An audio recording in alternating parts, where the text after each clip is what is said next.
Welcome to What If You Can podcast. This is Nurai. Nice to meet you all. And I have been wanting to start podcast for so long.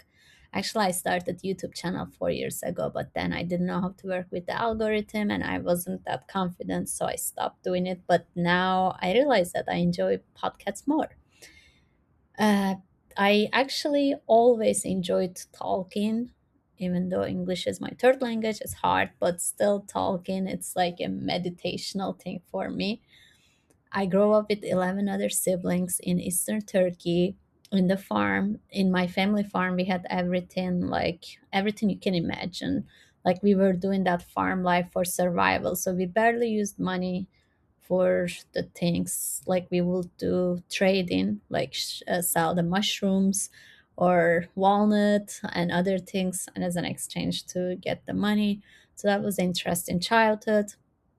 And because my village didn't have a school, I went to boarding school at age 7 years old. The boarding school was free, so that helped a lot. And then when I was 2010, I think I was 13 years old.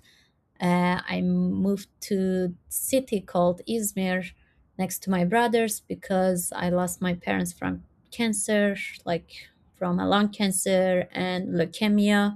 It was definitely a hard time because it was a huge change for me and my, especially my four younger siblings, and my sister was like 16 years old.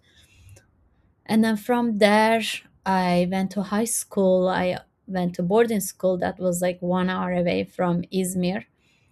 It was kind of hard for me to fit in that high school culture because my mother language was Kurdish, and speaking Kurdish, like it's close to Farsi. So when I learned Turkish at school, but between my friends we would always speak Kurdish, so I had a really thick Kurdish accent, and that just became hard for me to make friends because they were not that open-minded to village, hanging out with villagers. Like there was so much power going on, everyone wanted to hang out with the cool one, confident one. So that was interesting. And I didn't have a boyfriend in high school while most of my friends had it, even though it was actually conservative Muslim culture, but still. So I guess I wasn't that cool, but also Turkish girls are pretty. And from there, after 4 years, I improved my Turkish, and then like we had different classes. So I guess I took the science classes, or department, I will say, in high school, even though I was not good at science. But I just felt so much pressure from my three brothers, older brothers, because they would, back then the mentality was like be an engineer, doctor, lawyer. So, and I was still figuring out. And I was really good at literature and art, psychology, philosophy, but I didn't choose that because I wanted to study something pays good, which that didn't work out. Anyway, so and then from there I went to university, the city called Eskişehir. It's like in the middle of the Turkey. It calls Anatolia. Had a really hard winter and really cold. Well, while I was there, it didn't snow that much because of the climate change, they say. But apparently, it's one of the coldest cities. So I had amazing. I for 3 years actually, 3 years there. I studied agriculture engineering there, and I loved the agriculture, the field crops part, except engineering because I was never good at engineering part, like what is the yield of crop and especially statistic. I'm sure I will do better if I don't know. Right now you can find everything on the internet, but back then I didn't know how to do research, and also the artificial AI, artificial intelligence AI wasn't popular back then. So now I feel like the new students are very lucky if they use it ethically. So 3 years studying that actually taught me a lot. I really enjoyed being on the field, on the lab, learning about the plants because it will take me my memories in village. And so, and then I also like every summer that during that 3 years I tried to go to abroad, especially nearby countries in Europe. So 2015 summer, me and one of my friend, we actually joined a tour, bus tour that we did Interrail, like Interbus. It's like with the bus we went 20 countries, and of course 1 day hotel, 1 day we slept in the bus. I was 18, 19, so back then I don't know how I did it. Sleeping in the bus was not fun. I don't know if I will do now, but it was so much fun. I met amazing people.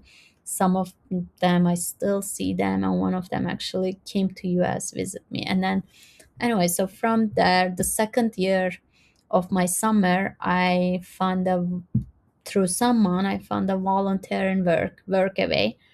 I went to Denmark. I worked in the farm. That was so much fun, and I really wanted to learn more English and improve myself more, because that was just so eye-opening, meeting so many volunteers around the world. And I mean, I learned a lot from those volunteers, hearing their stories stuff. And that was my first time actually exposing to avocado, because there was one guy from California. He was eating avocado every morning. I didn't know avocado was a thing. I mean, I never ate it in Turkey. I never heard of anyone eating. So, and I actually didn't know California as well.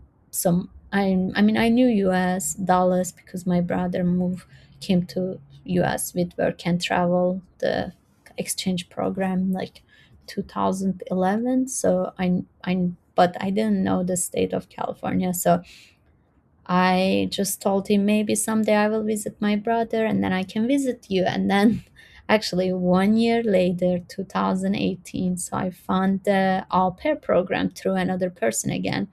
Thanks to all the good people that they are sharing all the good information. And I applied to au pair program. I like just post a Facebook thing, like the what is it called? Facebook post saying that I am looking for to be an au pair, and then I got lucky on that au pair Facebook group.